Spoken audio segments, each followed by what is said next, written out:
네, 오늘 창세기의 대단원의 마무리입니다. 제가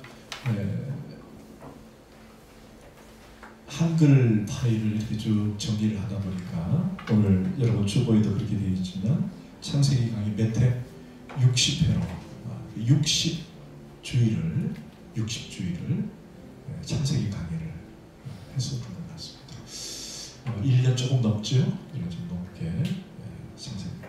여러분 많이 도움이 됐나 모르겠어요. 설교자는 사실은 예화도 좋고 또 여러 가지 자신의 간증도 좋지만은 설교자는 그래도 하나님과 성도의 중간 메신저로서의 다리 역할을 해야 된다라는 그런 게 있습니다.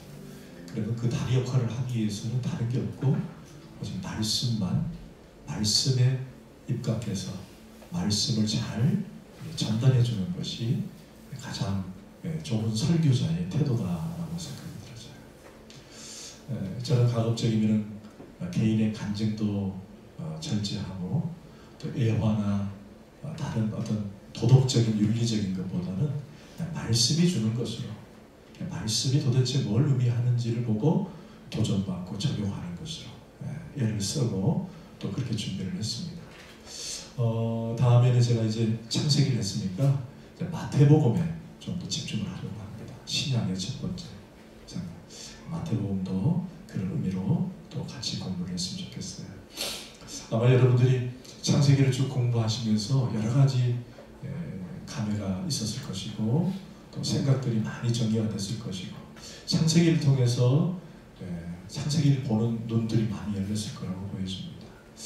한마디로 창세기는 매우 장엄하고 또 웅장한 하나님 나라를 또 여러 차례 우리 가운데 들려줬던 그런 대목들이 많이 있죠.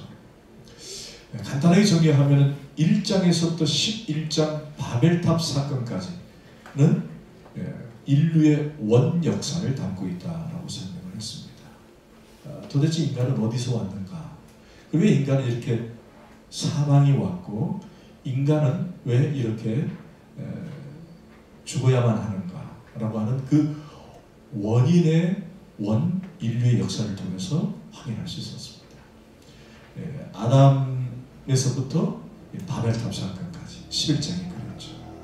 그리고 12장부터는 믿음의 계보입니다. 어떻게 하나님께서 인류를 믿음이라고 하는 그 길을 한 걸음 한 걸음 걷도록 하셨을까? 그 대표적인 인물이 아브라함이죠. 아브라함은 저 믿음의 계보에 첫 번째 하나님께서 사용하신 인물로 그렇게 확인할 수 있습니다. 그리고 이 12장에서부터 하나님께서 인류를 어떻게 구원하시는지 구원에 관한 책으로 이해될 수 있는 거죠. 그래서 창세기는 진화냐 창조냐 거기에는 해답을 주는 책이 아니라는 거예요. 물론 참고서는 될 수 있겠죠. 참고서는. 그러나 어떤 논쟁을 부르기 위해서 진화냐 창조냐 창세기 봐라 창세기 하나님께서 창조를 만들지 않았느냐 창조다 이렇게 우기는 그런 책으로 우리가 이해할 수 있지만은 성경의 창세기는 그런 과학적인 내용을 담아서 설명하려고 애를 쓰는 책은 아니라는 거예요. 그럼 무슨 책이냐? 창세기는 한마디로 하나님께서 인류의 타락이 어떻게 구원을 이루어 가시는지 구원에 관한 책이다라고 이해하면 됩니다. 하나님께서 인류를 어떻게 구원하시는가?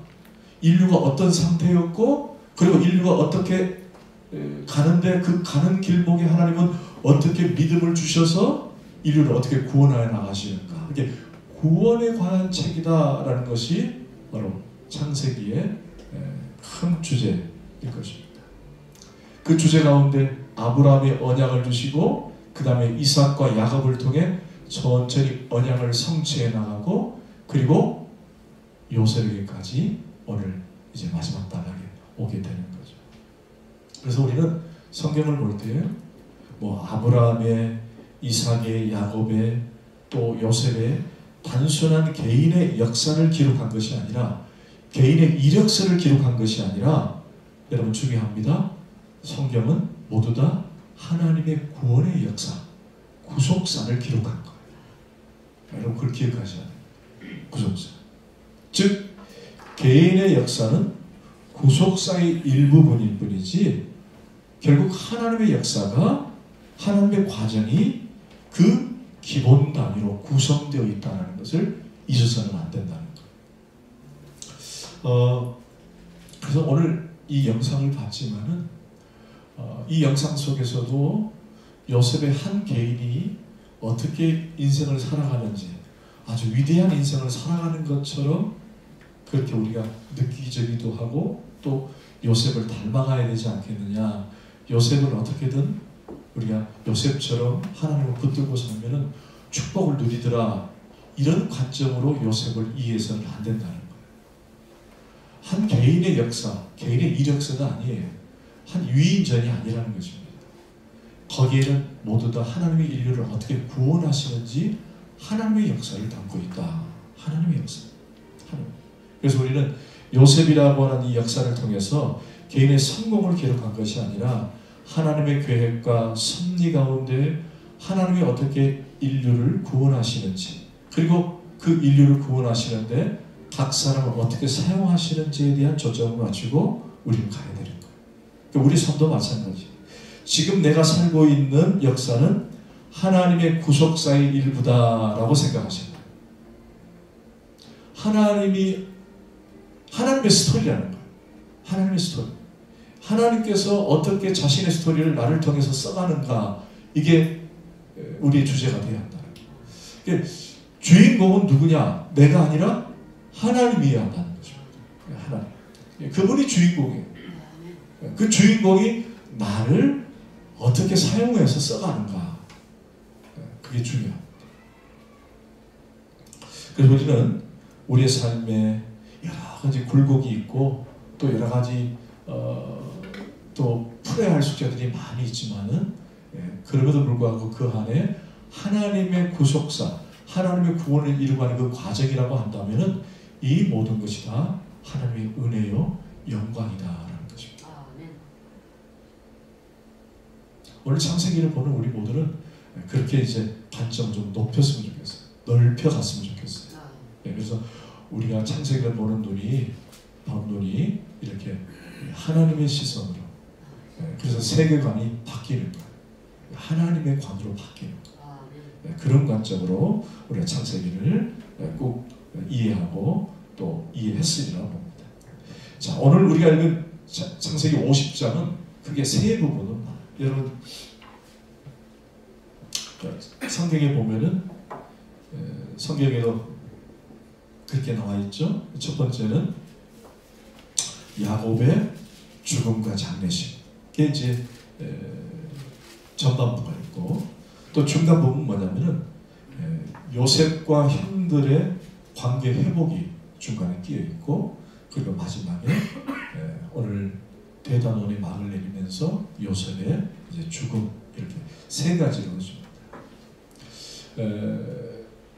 그러니까 야곱과 요셉의 죽음 사이에 뭐가 끼어 있냐면은 형들과의 관계 회복이 끼어 있어요. 그러면은 50장은 뭘 얘기하려고 할까? 각각의 주제가 있지만은 그러나 문법적 구조로는 적어도 50장의 진짜 본론은 뭐냐면은 형들과의 관계 회복, 형들과의 관계. 그게 50장의 가장 큰 주제가 될 수 있습니다. 자, 그럼 먼저 우리가 야곱의 장례식을 잠깐 보고 그리고 마지막 결론으로 가겠습니다. 2절을 한번 다시 읽을까요? 시작. 그 수종들은 우원에게 명하여 아버지의 몸을 향으로 처리하게 하며 우원이 이스라엘에 그대로 하되. 자, 몸을 향으로 뭐 했다 그랬어요? 처리했다. 몸을 향으로 처리했다는 말은 뭘 의미할까요? 그냥 염을 했다 정도가 아닙니다. 염을 할 정도가 아니에요. 여기 향으로 처리했다는 말은 여러분이 잘 아는 것처럼 애굽에는 시신을 어떻게 했죠? 그렇죠. 미라 처리했어요. 그러니까 지금 야곱도 미라 처리를 하고 있는 거예요. 성경에 미라 처리한 사람이 딱 두 사람이 나옵니다.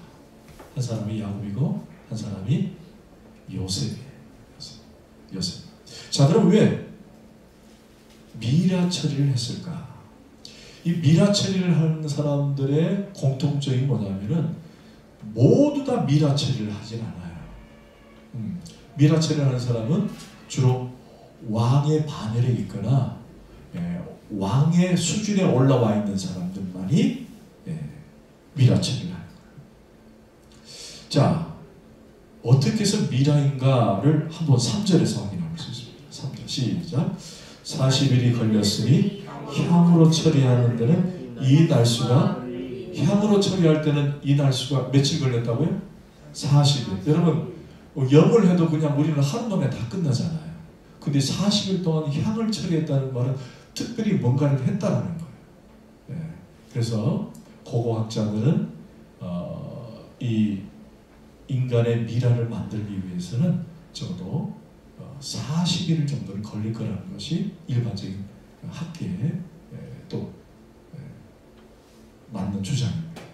40일 동안 그 향처리를 했다는 것은 미라처리를 했다는 거예요. 자, 그리고 그 끝난 날이 70일이라고 되어 있습니다. 애국 사람들은 70일 동안 그를 위하여 뭐 했다고요? 곡했다, 울었다. 그러니까 30일은 뭐 했냐면은 미라처리를 했고 40일은 미라처리를 했고 나머지 30일은 실제적으로 뭘 했다? 장례를 치렀다. 여러분 생각해 보세요. 우리가 보통 장례를 치르면은 우리 요즘 이제 3일장하고 옛날에는 뭐 6일장도 하기도 했고 오래되면 뭐 7일장도 하고 막 여러 가지의 장례가 있었지만은 여러분 30일 장례를 치른다. 그것도 40일 동안 미라를 만들어서 무려 70일 동안 했다. 이것은 대단한 겁니다. 왕이 아니면 할 수가 없어요. 왕이. 그래서 성경 기자가 왜 굳이 이렇게 아주 리얼하게 그냥 야곱을 장례식을 치렀다로 끝나지 않고 굳이 왜 미라 처리하고 우는 기간까지 70일이라는 단어를 썼을까? 거기에는 의도를 갖고 기록을 한 거라는 거예요. 어떤 의도냐? 야곱이 사실은 지금 애굽에 살고 있지만 원래 신분은 나그네입니다. 나그네. 어디서 굴러 들어왔죠? 가나안 땅에서 굴러온 나그네입니다. 그 나그네가 어떤 대우를 받았다는 거예요? 지금 장례식을 통해서 왕 같은 대우를 받았다는 거예요. 그죠? 네. 이 지금 장례식은 평민들이 하는 게 아니에요. 왕 같은 장례식을 치르고 있는 거예요. 자, 그러면 누구 때문에? 누구 때문에?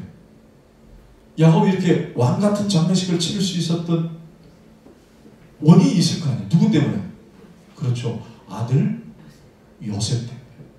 요셉이 지금 직분이 뭐예요? 국무총리잖아요. 국무총리다 보니까 왕급이다 보니까 아버지까지 덤으로 왕의 대우를 받은 거예요. 참 이런 걸 보면은요 누구랑 비슷해요? 우리랑 비슷하지 않아요? 여러분 야곱을 제가 설명할 때마다 누구를 상징한다 그랬어요? 야곱을.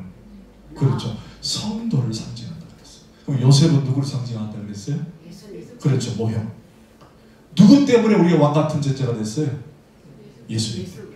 그러니까 우리가 베드로전서에 보면은 우리가 왕 같은 제사다. 할렐루야. 그러니까 성도는 요셉이 그리스도를 모형한 것처럼 야곱이 성도의 상징인 것처럼 성도는 예수님 때문에 왕 같은 존재가 되는 거예요. 할렐루야. 아멘. 그런 은혜가 우리 가운데 있기를 원합니다. 아멘. 그래서 요셉은 정확하게 예수님의 모형이에요. 자, 4절 시작. 곡하는 기한이 지남에 요셉이 바로의 궁에 말하여 이르되 내가 너에게 은혜를 입었으면 오라는데 바로의 귀에 아니니라. 상중이기 때문에 갈 수가 없었어요. 그래서 중간 사람을 넣어서 자기 의중을 바로에게 전달하죠. 5절 시작. 우리 아버지가 나로 맹세하여 이르되 내가 죽거든 가나안 땅에 내가 바로 요셉의 말을 장사라 하였나니 나로 올라가서 아버지를 장사하게 하소서. 내가 다시 보리다 하라 하였더니. 아멘. 자, 찾아보십시다. 여러분 방금 읽으시면서 그냥 읽지 말고 그 내용을 보면은 뭘 느낄 수가 있냐면 요셉이 참 지혜롭다는 걸 느껴요. 근데 그 지혜가 어디로 나오느냐? 여러분 따라합시다. 말로 나온다. 말로 나온다. 요셉이 얼마나 말을 잘하는지. 어떤 사람은 말 한마디 때문에 상처를 주고 말 한마디 때문에 관계가 끊어지는 사람들이 있어요, 없어요? 있죠. 오히려 말 한마디 때문에 천냥빚을 갚을 수도 있더라고요. 요셉이 보니까 말을 얼마나 이쁘게 잘하는지. 너무 이쁘게 잘해요. 왜냐? 여러분 앞서 49장의 야곱의 유언을 보면은 야곱이 뭐라고 말했냐면 절대로 나를 애굽에 묻지 말라고 했어요. 애굽에 묻지 말라. 그리고 내 고향 땅 가나안 땅에 묻어달라고 했어요. 그런데 방금 5절을 잘 보세요. 5절을 보면요. 그 중간 사람들에게 어떻게 바르게 의중을 전달하냐면은 애굽 땅에 묻지 말고 가나안 땅에 파놓은 묘실로 나를 장사하라 이렇게 되어 있지 않아요. 그죠? 그 뭐가 빠졌어요? 애굽에 나를 묻지 말고가 빠졌죠. 그런데 원래 49장에는 야곱의 예언에 보면은 애굽 땅에 나를 묻지 말라고 되어 있어요. 그런데 50장에 와서 그건 딱 빼버리고 우리 아버지가 죽거든 가나안 땅에 묻어달라고 했습니다. 라면 전달하라는 거예요. 여러분 생각을 해보세요. 바로 왕이에요. 제국의 왕. 대제국 왕이에요. 왕이 나홀로 들어온 거지 같은 인생들에게 고센 땅을 줘가지고 잘 살게 했어요. 잘 살게 했어요. 그죠?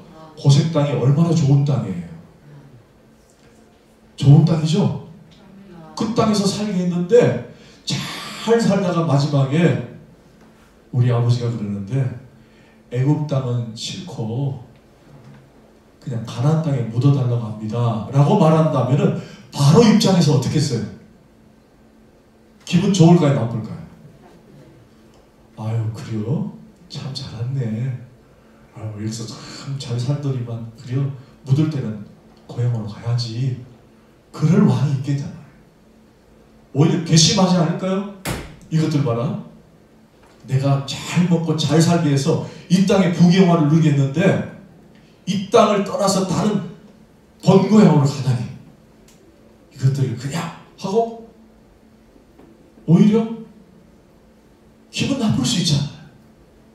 근데 그것을 요셉은 지혜롭게 애굽 땅에서 묻는 것을 묻지 말라고 했습니다 라는 빼버리고 가나안 땅 고향 묘실로 묻어달라고 했습니다 라고만 하는 거.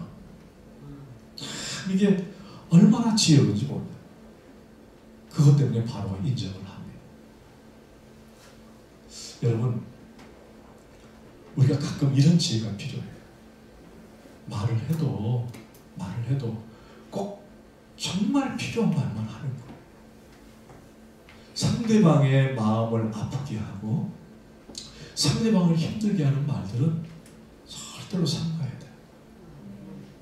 여러분 저 말에 대해서는 너무 많이 말을 했어요. 제가 그러잖아요. 말 때문에 나도 상처받았고 말 때문에 남에게 상처를 주는 경우가 얼마나 많아요. 그럼 뺄 것들은 빼는 거예요. 왜?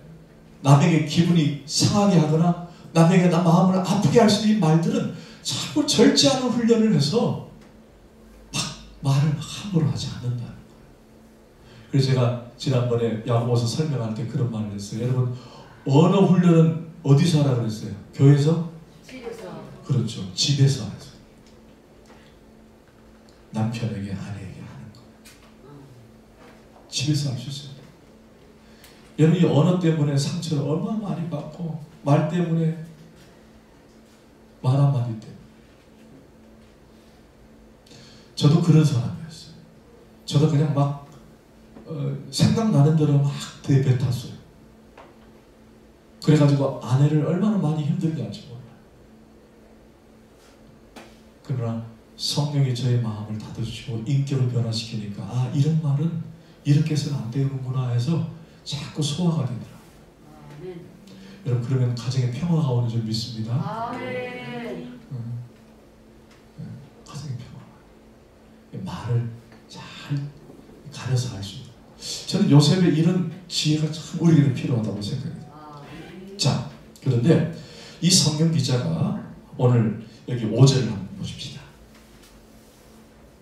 5절을 보면은 우리 아버지가 이제 가나안 땅에 내가 파놓은 묘실에 나를 장사로 하였나니 나로 올라가서 아버지를 장사하게 하소서. 그렇게 되어 있어요.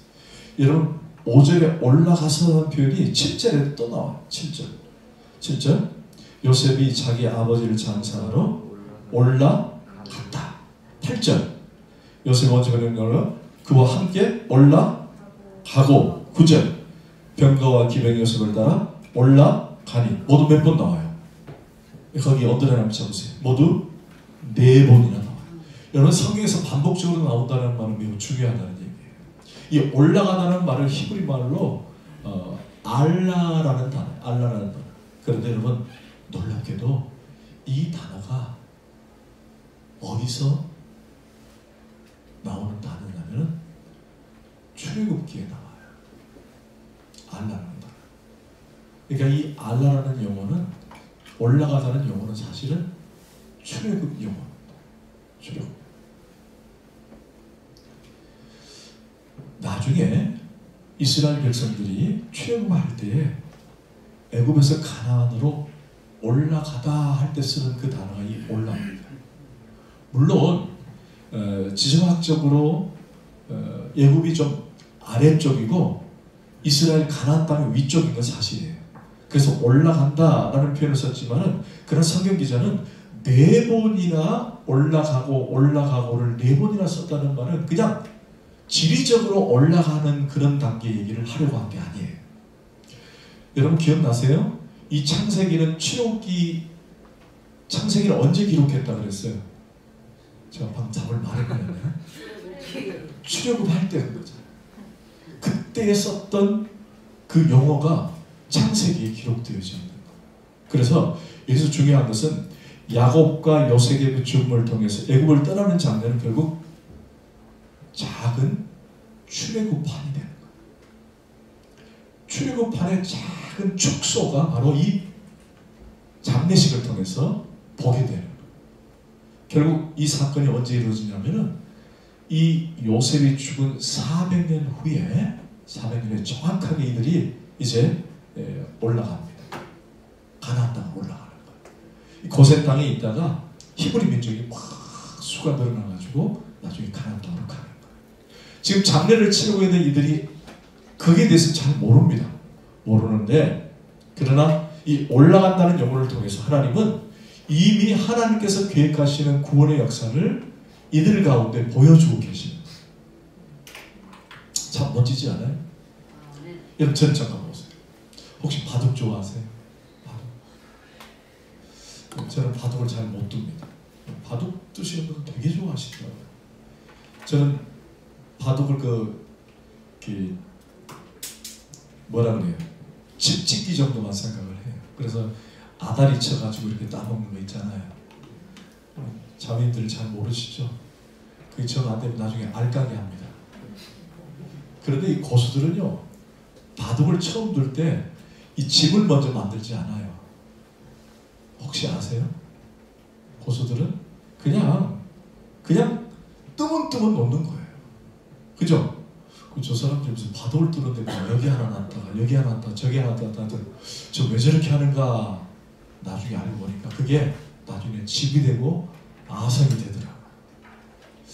하나님은 인생을 그렇게 다루시더라는 거예요. 하나님께서 인생을 우리가 모르는데 우리는 잘 모르는데 이렇게 두셨다가 또 인생을 저렇게 두셨다가 그러면서 하나님은 인생이라는 큰 집을 만들어 가시더라고요. 그걸 역으로 생각해 보세요. 역으로. 그럼 여러분들이 지금 하고 있는 모든 하루하루의 삶에 하나님이 인도하시면 결국 하나님이 우리에게 목표와 목적을 두고 우리에게 그런 섭리 가운데 역사하시는 사건들이 다 있다는 거예요. 지금은 몰라요. 나중에 세월이 지나고 난 다음에 보면은 그것들이 다 하나님의 다 계획이셨구나. 하나님 다 섭리였구나. 이걸 알게 되더라는 거예요. 그럼 이것을 우리에게 어떤 도전이 돼요? 매일 하루하루의 삶을 최선의 삶을 살아드려야 되는 거예요. 이스라엘 백성들은 지금 올라간다. 야곱과 죽음, 요셉의 죽음을 통해서 올라간다. 이건 이 정도로 그냥 장례식이라고 생각했지만 결국 이것은 400년 후에 어떤 사건이었다고요? 출애굽하는 사건의 하나의 축소판이었다는 거예요. 그렇다면 우리에게 주어지는 모든 하루하루의 삶은 하나님이 두시는 바둑으로 이해한다면 매일 그 삶에 대해서 우리는 하나님이 이끄심을 믿고 하루하루 최선의 삶을 살아드리는 거예요. 아멘. 여러분, 우리의 삶에 의미 없는 삶은 없습니다. 매일매일의 삶이 하나님의 계획 속에 모두 다 의미가 있는 삶이에요. 그렇다면 여러분의 삶에 최선을 다해야 돼요. 절대로 허투루게 살면 안 됩니다.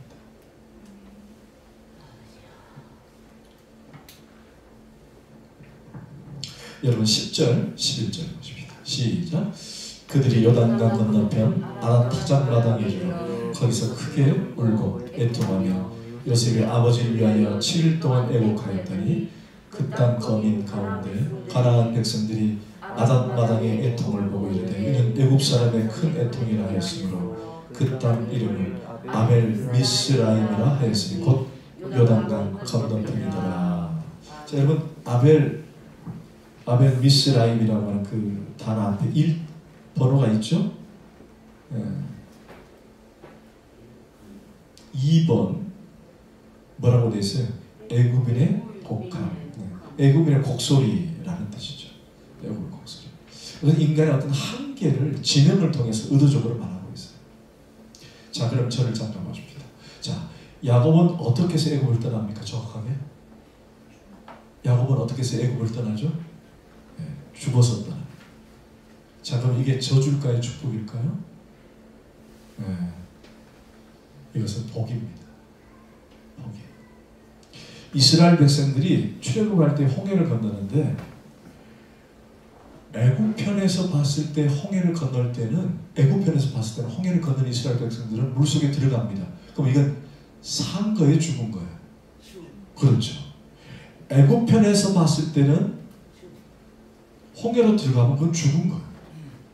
근데 홍해가 죽은 줄 알았는데 가나안 땅에서 보니까 홍해를 건너서 오고 있어요. 그럼 이건 죽은 거예요? 산 거예요? 사는 거예요. 애굽 편에서는 야곱이 죽은 시체로 가지만은 가나안 편에서 봤을 때는 그것은 뭐예요? 살아서 돌아오는 거예요. 이게 바로 천국을 의미하는 거예요. 천국. 이게 애굽 사람들이 통곡에서 울었다는 것은 결국 어떤 인간의 한계를 그대로 드러났지만은 그러나 결국에는 야곱은 죽어서 가나안 천국이라는 목표를 두고 갔더라는 거예요. 영생이라는 것을 얻었다는 거예요. 영생이라는 것을.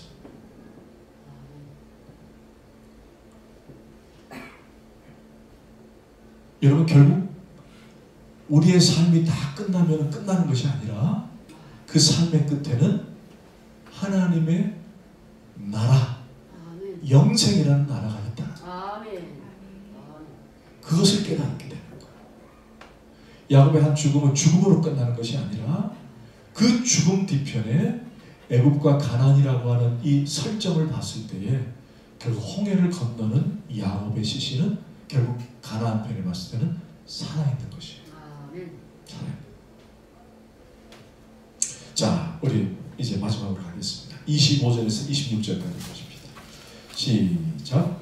네 아버지의 하나님께로 말미암나니 그가 너를 도우실 것이요 전능자로 말미암나니 그가 내게 복을 주실 것이라. 위로 하늘의 복과 아래의 깊은 샘의 복과 젖먹이는 복과 태의 복이로다. 네 아버지의 축복이 죄송합니다. 이게 지금 49장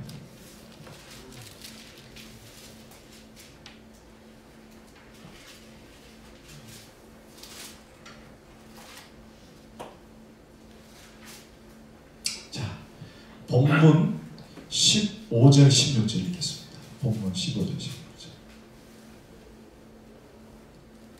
본문 15절 16절 시작.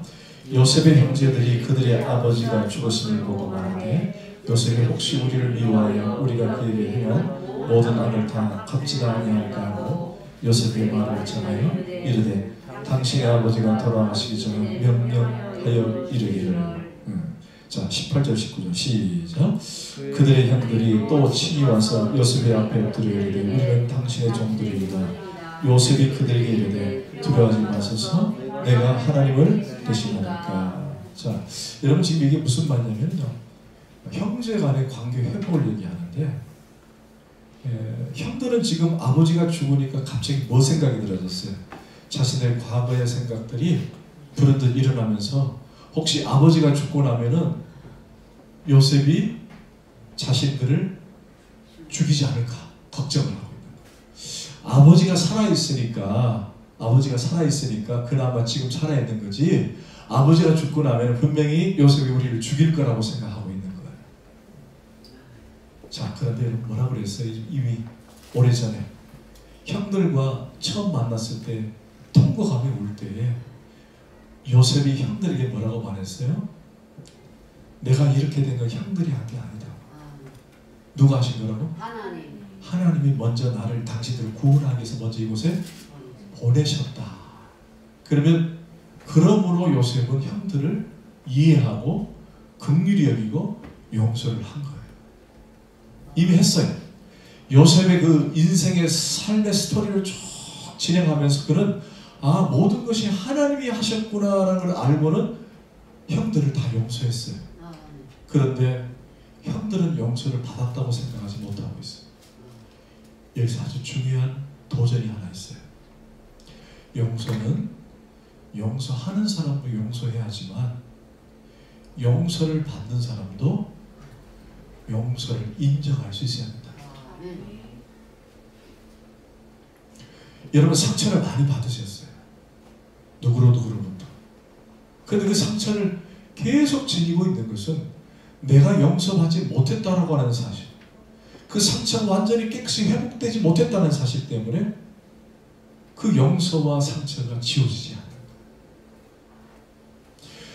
주님께서 여러분들을 사랑하고 긍휼히 여기시고 다 복을 주시고 용서하셨음에도 불구하고 주님은 그렇게 하셨는데 내가 아직 용서를 받지 못하고 있으니까 늘 거대한 상처와 아픔을 싸매쳐 갖고 다니는 거예요. 여러분, 내게 있어서 진정한 용서는 용서를 받아들이는 거예요. 아멘. 용서를 받아. 여러분, 구원도 마찬가지잖아요. 여러분, 구원은 어떻게 이루어져요? 구원은 내가 하나님 앞에서 죄인인 것을 고백하는 거예요. 그리고 그 죄된 고백을 통해 하나님께서 나를 그리스도를 통해 용서하시고 그 용서가 나를 통해 들어옴으로 내가 용서받고 구원받았다는 사실을 인정할 때 그것이 구원이에요. 내가 하나님을 안다, 그리스도를 안다라는 것을 구원받지 못해요. 여러분 이해되시죠? 세상 사람들 가가지고 혹시 예수님 아십니까? 압니다. 그 구원받느냐? 아니라는 얘기예요. 하나님에 대해서 안다, 구원받는 게 아니에요. 정확하게 하나님을 안다라고 하는 인식 속에 뭐가 필요하냐? 내가 주님 앞에 죄인이라는 것. 그리고 그 죄를 용서하시고 죄를 사하실 분은 그리스도밖에 없다는 것. 그래서 그 그리스도를 인정하고 믿을 때 진정한 구원이 임하는 거예요. 거기에 뭐가 있었어요? 용서를 구하고 용서를 받고 용서 사함을 받았다는 걸 인정하는 거예요. 아멘? 그게 구원이에요. 여러분 안에 진정한 하나님의 구원과 용서가 있기를 소원합니다. 아멘. 아멘. 자 이제 24절과 25절, 26절만 읽고 마무리 짓겠습니다. 시작. 요셉이 그의 형제들에게 이르되 나는 죽을 것이나 하나님이 당신들을 걸으시고 당신을 이 땅에서 인도해내사 아브라함과 이삭과 야곱이 맹세하신 땅에 이르게 하시리라 하고. 자, 25절, 26절 시작. 요셉이 또 이스라엘 자손에게 맹세시켜 이르기를 하나님이 반드시 당신들을 돌보시니 당신들은 여기서 내 혀를 메고 올라가라 하였더라. 요셉이 110세에 죽음에 그들이 그의 몸에 향제를 넣고 애국에서 입감하였더라. 아멘. 자, 잠깐만 저를 보세요. 그렇게 해서 이제 창세기는 끝납니다. 제가 지금 여러분에게 중요한 질문을 하겠습니다. 야곱의 장례식과 요셉의 장례식의 차이점을 아시겠습니까? 혹시 노래 들어보세요. 야곱의 장례식과 요셉의 장례식. 그렇죠. 야곱의 장례식은 정확하게 시작부터 끝이 있어요. 그렇죠? 근데 요셉의 장례식은 있어요, 없어요? 입간하고 끝나버립니다. 창세기가. 그죠? 뭐 언제 끝날까요? 400년 후에 끝납니다. 여러분 성경 하나 찾겠습니다. 여호수아 24장.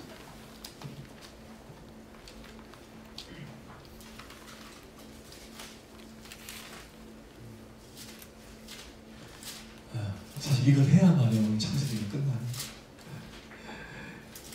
여호수아서 24장 32절 찾으셨어요? 구약 창세기 출애굽기 민수기 신명기 여호수아 24장 구약 357조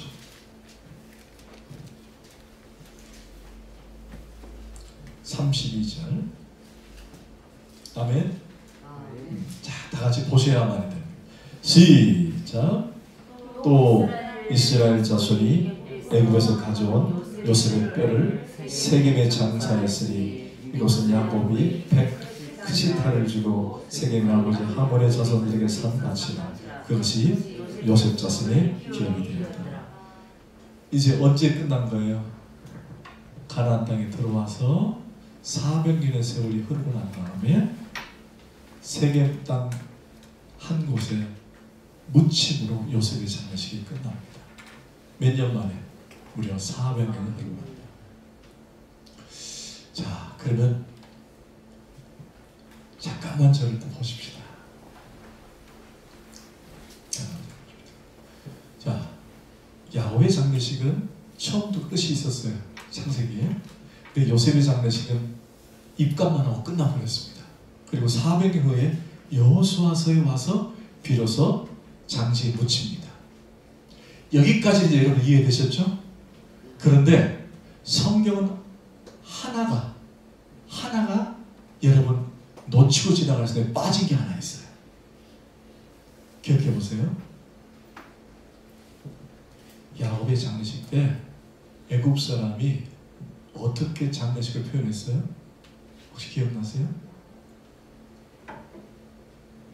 통곡하고 울었더라가 있습니다. 그죠? 통곡하고 울었더라. 기억나시죠? 통곡하고 울었다. 그런데 요셉의 장례식은 울었더라가 있어요, 없어요? 없어요. 없습니다. 그 차이를 분명히 느끼셔야 돼요. 야곱의 장래에 울었다는 것은 결국 인간의 한계를 얘기하는 거예요. 인간의 한계. 아, 인간은 여기까지구나. 여기까지구나. 인간이 해줄 수 있는 게 여기까지구나 라는 거예요. 여기까지. 그러나 요셉은 울었다가 없어요. 왜? 요셉은 누구의 대표라 그랬습니까? 예수 그리스도. 예수 그리스도의 십자가의 사건은 울음의 사건이 아니라 기쁨의 사건이기 때문에 그런 거예요. 아멘. 기쁨의 사건. 그래서 울었더라가 빠지는 거예요. 요셉에게는 울었다는 말이 없어요. 왜? 그리스도가 우리에게 기쁨을 주시는 분이기 때문에. 아멘. 기쁨. 자, 성경 하나만 잡고 이제 마치겠습니다.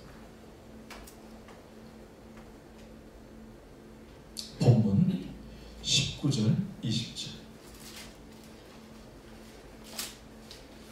19절, 20절.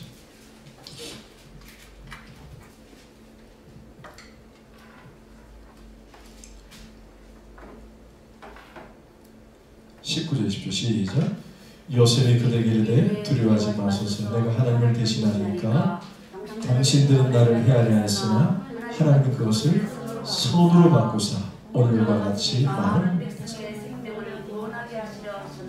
아멘. 여러분, 이 선이라는 데 동그라미를 치고요, 생명, 구원의 동그라미를 쳐보세요. 그러면 선이란 뭘까요? 선이란 착하게 하는 것, 옳은 것 아니란 얘기예요. 방금 여러분이 동그라미 친 것, 선을 바꾸사 백성들의 생명을 구원하는 것. 할렐루야.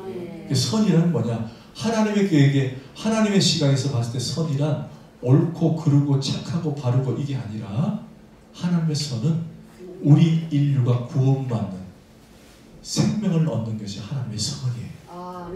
그 역할을 하신 분이 누구예요? 예수 그리스도. 그래서 그분이 선인 것이에요. 그분이 선이에요. 선이란 십자가를 말하는 거예요. 십자가는 우리의 구원이요, 우리의 기쁨이 되기 때문에 그렇습니다. 오늘 결론은 그거예요. 우리가 창세기를 보면서 그냥 한 사람의 이력서를 본 게 아니라 창세기를 통해 굵게 흘러가는 그리스도의 십자가의 은혜를 발견하는 것을 끝내야 됩니다. 기도하십시다. 하나님, 저희들이 창세기를 이제 마무리했습니다. 인류가 어떻게 타락을 했고 또 어떻게 지내가며 그 가운데서 하나님의 역사, 하나님의 구원의 역사는 어떻게 이루어져 가는지를 보내주셨습니다. 하나님, 바라기는 이 온전하시고 완전하신 하나님의 계획 안에, 그 십자가 안에 저희들이 살아가게 하시고, 그 십자가를 붙들고 살 때마다 내게 능력이 되는 줄 믿고 오직 십자가 안에 호흡하며 살게 하여 주옵소서.